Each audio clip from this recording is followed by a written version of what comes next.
পায়খানা কষা হচ্ছে, মলত্যাগের সময় ব্যথা করছে, এমন সমস্যা হলে ঘরোয়াভাবেই কী করে দ্রুত সমাধান করতে পারবেন সেইটাই ভিডিওতে বলবো। আর সাথে কিছু টিপস শিখিয়ে দিব যাতে কোষ্ঠকাঠিন্য থেকে পাইলস, গ্যাজের মতো দীর্ঘমেয়াদী সমস্যা সৃষ্টি হওয়া থেকে বাঁচতে পারেন।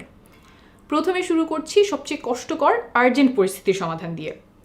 পায়খানার চাপ আসছে, কিন্তু আপনি বুঝতে পারছেন যে পায়খানাটা খুব শক্ত হয়ে আছে।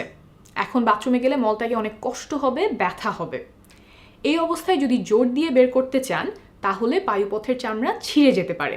চামড়া ছিঁড়ে যাওয়াকে আমরা গ্যাজ বলি। গ্যাজ হলে পায়খানা করতে গেলে অনেক ব্যথা হয়। অনেক রোগী এসে বলেন যে মলত্যাগের সময় ছুরির ধারের মতো ব্যথা হয়। আর গ্যাজ একবার হলে কয়েক সপ্তাহ ধরে এমন কষ্ট হতে থাকে, আবার একবার হয়ে সেরে গেলেও বারবার ফিরে আসতে পারে। এই জন্য পায়খানা খুব শক্ত হলে জোর করে মলত্যাগের চেষ্টা করবেন না।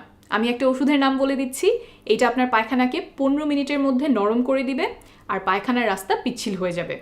ওষুধটার জেনারিক নাম হচ্ছে গ্লিসারিন সাপোজিটরি। দেখতে কিছুটা এমন। বিভিন্ন কোম্পানি বিভিন্ন নামে বিক্রি করে, ওষুধের দোকানে বললেই চিনবে। এটা একটা ওভার দ্য কাউন্টার ওষুধ, প্রেসক্রিপশন ছাড়াই কিনতে পারবেন। এটা কিভাবে ব্যবহার করবেন সেটা বুঝিয়ে দেই। সাপোজিটরিটা একটু পানিতে ভিজিয়ে নেবেন, তারপরে বাম কাত হয়ে শুয়ে হাঁটু ভাঁজ করে ওষুধটা পায়খানার রাস্তায় ঢোকাবেন। ঢোকানোর একটু পরেই খুব বেশি পায়খানার চাপ অনুভব করতে পারেন, কিন্তু তখনই বাথরুমে যাবেন না, একটু কষ্ট করে অপেক্ষা করবেন। ওষুধটা যেন আপনার মল নরম করতে পারে সেই জন্য তাকে কিছুক্ষণ সময় দিতে হবে। অন্তত 15 মিনিট অপেক্ষা করার চেষ্টা করবেন। তবে আপনার ওষুধের প্যাকেটে যদি এর থেকে বেশি বা কম সময় লেখা থাকে সেইটা অনুসরণ করবেন। এই সাপোজিটরিতেও যদি কাজ না হয় তাহলে আরও পাওয়ারফুল সমাধান আছে যেটা ডাক্তার আপনার পায়ুপথে দিতে পারবেন। তাই এমন অবস্থা হলে ডাক্তারের কাছে চলে যাবেন। আচ্ছা, এইভাবে তো একবারের জরুরি অবস্থার সমাধান হলো। এখন আপনার কাজ হলো পরের বেলায় যেন আবার এমন জরুরি অবস্থা সৃষ্টি না হয়। তো পরের বেলায় যাতে পায়খানা শক্ত না হয় সেই জন্য এখন কয়েকটা সমাধান বলে দিচ্ছি। আমি প্রথমে 3টা ন্যাচারাল উপায়ের কথা বলবো, তারপরে বলবো ওষুধের কথা। আমাদের লক্ষ্য থাকবে এই 3টা ন্যাচারাল উপায় একসাথে অবলম্বন করে কোষ্ঠকাঠিন্য একদম স্থায়ীভাবে সারিয়ে ফেলা, যাতে করে ওষুধ ব্যবহার করা না লাগে। তবে ন্যাচারাল উপায় যদি সমাধান না হয় তখন আমরা ওষুধ ব্যবহার করব, আর ওষুধের ক্ষেত্রেও আমি কম পার্শ্ব প্রতিক্রিয়াগুলো আগে ব্যবহারের পরামর্শ দিব। তাহলে এখন ন্যাচারাল উপায়ে চলে আসি। প্রথমে আপনি একটু খেয়াল করেন আপনার যে কোষ্ঠকাঠিন্য শুরু হলো তার আগে কি আপনি নড়াচড়া কম করছিলেন, হাঁটাহাঁটি কম করছিলেন? নড়াচড়া বা হাঁটাহাঁটি কম করলে কোষ্ঠকাঠিন্য হতে পারে। আমাদের মুখ থেকে পায়খানার রাস্তা পর্যন্ত যে নালীটা, সেইটা যদি সোজা করে টেনে ধরেন তাহলে প্রায় 30 ফুট লম্বা হবে। আমরা এক একজন তো সাধারণত 5-6 ফুট লম্বা, তার মানে এই নালীটা আমাদের থেকেও 5-6 গুণ। এই লম্বা যে নালী, এইটাতে খাবার থেকে মল প্রসেস হয়ে বের হওয়ার জন্য আমাদের হাঁটাচলা সাহায্য করে। তাই ন্যাচারাল উপায়ের প্রথম স্টেপ হচ্ছে হাঁটাচলা করা। কমপক্ষে 30 মিনিট করার চেষ্টা করবেন, এতে শরীরের নানাভাবে উপকার হবে। এখন বলছি ন্যাচারাল উপায়ের দ্বিতীয় কাজ, পর্যাপ্ত পরিমাণে পানি পান করা। পর্যাপ্ত পরিমাণে পানি পান না করলে পায়খানা শক্ত হতে পারে, কারণ পায়খানা নরম করতে তো শরীরে পানি লাগে। তাই কোষ্ঠকাঠিন্য হলে পানির দিকে খেয়াল করবেন। যদি দেখেন যে তেমন পানি খাচ্ছেন না, তাহলে পানি খাওয়ার পরিমাণটা বাড়িয়ে দিবেন। পানি খাওয়া আরেকটা কারণেও খুব গুরুত্বপূর্ণ, সেটা আমি পরের পয়েন্টেই বলছি। আচ্ছা, তাহলে আমরা হাঁটাচলা করলাম, পানি পান করলাম, তবে খাবারে যদি আঁশ না থাকে তাহলে কোষ্ঠকাঠিন্য থেকে মুক্তি পাওয়া কঠিন, কারণ পায়খানা নরম করতে খাবারে আঁশের প্রয়োজন হয়। এই জন্যই আমি 3টা পয়েন্টে ন্যাচারাল সমাধানের কথা বলেছি। কিভাবে খাবারে আঁশ বাড়াবেন? 2-1 দিনের ভেতরেই আপনি হয়তো খাবারে পরিবর্তন আনতে পারবেন না। এই অবস্থায় খাবারে আঁশের পরিমাণ বাড়ানোর একটা সহজ উপায় হলো ইসবগুলের ভুসি খাওয়া। এটা ফার্মেসিতে কিনতে পাওয়া যায়। প্যাকেটে লেখা অনুযায়ী পরিমাণ মতো নিয়ে পানিতে ভালোভাবে গুলিয়ে সাথে সাথেই খেয়ে ফেলবেন। চিনি দেওয়ার কোনো দরকার নাই। অনেকে রাতে ভিজিয়ে রেখে সকালে খান, সেইটা সঠিক নিয়ম না। সঠিক নিয়ম হলো সাথে সাথেই খেয়ে ফেলা। দিনে 2 বেলা করে খাবেন ভরা পেটে। আর ইসবগুলের ভুসি খেলে অবশ্যই দিনে 2 লিটার পানি খাবেন, না হলে পেটে ব্যথা করতে পারে। আবার অল্প কিছু ক্ষেত্রে বড় জটিলতাও হতে পারে। যেমন দেখা গেছে যে রোগী কোষ্ঠকাঠিন্যের জন্য ইসবগুলের ভুসি খেয়েছে, কিন্তু পানি কম খাওয়ার কারণে নাড়িভুঁড়ির মুখ আটকে গেছে। কখন এটা খেতে পারবেন না সেটা নিয়ে আমরা সহায় হেলথ থেকে বিস্তারিত লিখেছি, তাই খাওয়ার আগে সেটা একটু পড়ে নেবেন, আমি লিঙ্ক দিয়ে দিব। সাধারণত ইসবগুলের ভুসি 12 থেকে 24 ঘন্টার মধ্যেই কাজ শুরু করে। একটানা 3 দিন ব্যবহার করার পরে কোষ্ঠকাঠিন্যে যদি কোনো উন্নতি না দেখেন তাহলে ডাক্তারের পরামর্শ নেবেন। খাবারে আঁশ বাড়ানোর জন্য এই ইসবগুলের ভুসি একটা সাময়িক সমাধান কেবল। এটা দীর্ঘদিন ধরে খাওয়া যাবে না, তাতে ডায়রিয়া সহ অন্যান্য পার্শ্ব প্রতিক্রিয়া দেখা দিতে পারে। কিভাবে আপনি প্রতিদিনের খাদ্যাভ্যাসে আঁশযুক্ত খাবারের পরিমাণ বাড়িয়ে কোষ্ঠকাঠিন্য থেকে স্থায়ী সমাধান পেতে পারেন তা নিয়ে আগের একটা ভিডিওতে বিস্তারিত বলেছি। সেখানে উপকারী আরও কিছু অভ্যাস নিয়েও আলোচনা করেছি, আমি লিঙ্ক দিয়ে দিব, অনুগ্রহ করে দেখে নেবেন। এখন চলে আসি ওষুধের ব্যাপারে। 2টা ওষুধের কথা বলবো, 2টাই ওভার দ্য কাউন্টার ওষুধ, ডাক্তারের প্রেসক্রিপশন ছাড়াই কিনতে পারবেন। 1. ল্যাকটুলোজ।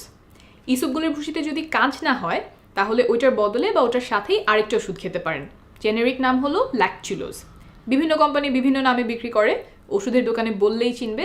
এটা একটা ওভার দ্য কাউন্টার ওষুধ, প্রেসক্রিপশন ছাড়াই কিনতে পারবেন। এই ওষুধটা শরীরের বিভিন্ন জায়গা থেকে পানি টেনে নাড়ি ভুঁড়িতে আনে, ফলে পায়খানা নরম হয়। সাধারণত 2 দিনের ভিতরেই কাজ করে। 4-5 দিনে যদি কোনো উন্নতি না দেখেন তাহলে ডাক্তারের সাথে কথা বলবেন। এই ওষুধটাও দিনে 2 বেলা খাবেন, খালি পেট ভরা পেট 2ভাবেই খেতে পারেন। সাথে এই ক্ষেত্রেও দিনে অন্তত 2 লিটার পানি পান করবেন। প্রায় সবাই ডাক্তার পরামর্শ ছাড়াই এই ওষুধটা খেতে পারে, তবে গ্যালাক্টোসেমিয়া নামের বিরল একটা রোগ থাকলে এটা খাওয়া যাবে না। পেটে ব্যথা থাকলে খাবেন না। IBS এর রোগীরাও এটা না খেলে ভালো। এই ওষুধের পার্শ্ব প্রতিক্রিয়া হিসেবে পাতলা পায়খানা, পেট ফাঁপা, ঢেকুর, বায়ুর সমস্যা, বমি ভাব, বমি, পেট ব্যথা হতে পারে। সাধারণত এগুলো মৃদু হয় এবং কয়েকদিনেই সেরে যায়, তবে যদি বেশি হয় তাহলে অবশ্যই দেরি না করে ডাক্তারের সাথে কথা বলবেন। 2 নম্বর ওষুধ সোনা পাতা। কোষ্ঠকাঠিন্যের একটা দ্রুত প্রাকৃতিক সমাধান হলো সোনা পাতা বা সেনা। বিভিন্ন কোম্পানি বিভিন্ন নামে বিক্রি করে। এইটাও ওষুধের দোকানে বললেই চিনবে, ওভার দ্য কাউন্টার ওষুধ, প্রেসক্রিপশন ছাড়াই কিনতে পারবেন। মাত্র 8 থেকে 12 ঘন্টায় এটা কাজ করে। রাতে খেয়ে ঘুমালে সকালেই অনেক সময় পেট পরিষ্কার হয়ে যায়। গাছের পাতা আর ফল থেকে এই ওষুধ তৈরি করা হয়। শক্তিশালী ওষুধ, নাড়ি ভুঁড়ির দেয়ালের মাংসপেশিকে স্টিমুলেট বা সচল করে পায়খানা বের হতে সাহায্য করে। রাতে খালি পেটে বা ভরা পেটে খাবেন, আর দিনে অবশ্যই 2 লিটার পানি খাবেন। পার্শ্ব প্রতিক্রিয়া হিসেবে পাতলা পায়খানা, পেট ব্যথা হতে পারে। সাধারণত এগুলো অল্প হয়, কিছুদিনে সেরে যায়। প্রস্রাবের রং খয়েরি বা লালের মতো হতে পারে, সেটা ওষুধ খাওয়া বন্ধ করলে ঠিক হয়ে যায়। কারা কারা এই ওষুধটা খাবেন না স্ক্রিনে দেখিয়ে দিচ্ছি। সোনা পাতা নিয়ে একটা বিশেষ সতর্কতা, দীর্ঘদিন এটা খেলে নাড়ি ভুঁড়ি নিজে থেকে ঠিকমতো কাজ করা বন্ধ করে দিতে পারে। ওষুধ ছাড়া তখন স্বাভাবিক পায়খানা হয় না, তাই এটা শুধুমাত্র জরুরি অবস্থায় খাবেন।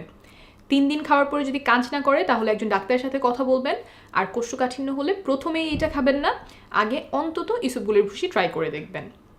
সোনা পাতার মতোই আরও কয়েকটা ওষুধ আছে যেগুলো দীর্ঘদিন খেলে নাড়ি ভুঁড়ি ঠিকভাবে কাজ করা বন্ধ করে দিতে পারে। এগুলোকে স্টিমুল্যান্ট ল্যাক্সেটিভ বলে, যার মধ্যে আছে বিসাকোডিল, বাংলাদেশের ডুরালাক্স নামে পাওয়া যায়, ভারতের ডালকোফ্লেক্স সহ অনেক নামে পাওয়া যায়। অনেকেই হয়তো ফার্মেসি থেকে কিনে এটা খান, তবে খেয়াল রাখবেন এইটা যাতে আপনার নিয়মিত অভ্যাস না হয়। জরুরি অবস্থায় খেলেও পরে ওষুধ ছাড়াই কোষ্ঠকাঠিন্য দূরে রাখার চেষ্টা করবেন। পায়খানা নরম করার কয়েকটা ওষুধের কথা বললাম, একসাথে 2টার বেশি ওষুধ ব্যবহার করবেন না। যখন দ্রুত সমাধান প্রয়োজন তখন অল্প কয়েকদিন ব্যবহার করবেন। এই ভিডিওতে বেশ কয়েকটা ওষুধের নাম বলেছি, তাই একটা বিষয় স্পষ্ট করে নেই, এখানে উল্লেখ করা কোনো ওষুধের জন্য আমি কারোর কাছ থেকে কোনো আর্থিক বা অন্য কোনো সুবিধা পাইনি। ওষুধগুলোর নাম দেওয়ার একমাত্র উদ্দেশ্য হচ্ছে এর থেকে আপনাদের কারো কারো হয়তো উপকার হতে পারে। যে কোনো ওষুধ ব্যবহারের সময় ওষুধের নির্দেশিকাগুলো পড়ে নেবেন। কোষ্ঠকাঠিন্য হলে কিছু ক্ষেত্রে ডাক্তারের সহায়তা নেওয়া প্রয়োজন। সেই লক্ষণগুলোর তালিকা কোষ্ঠকাঠিন্য সংক্রান্ত আগের যে ভিডিওর কথা বলেছি সেইখানে দেয়া আছে, লিঙ্ক দিয়ে দিব। কিছু কিছু ক্ষেত্রে পায়ুপথে ব্যথা বা অস্বস্তি পাইলস বা গ্যাজের কারণেও হতে পারে। এই 2টা বিষয়ে আমি আগে ভিডিও করেছি, সেই লিঙ্কগুলোও দিয়ে দিব। ভালো থাকবেন।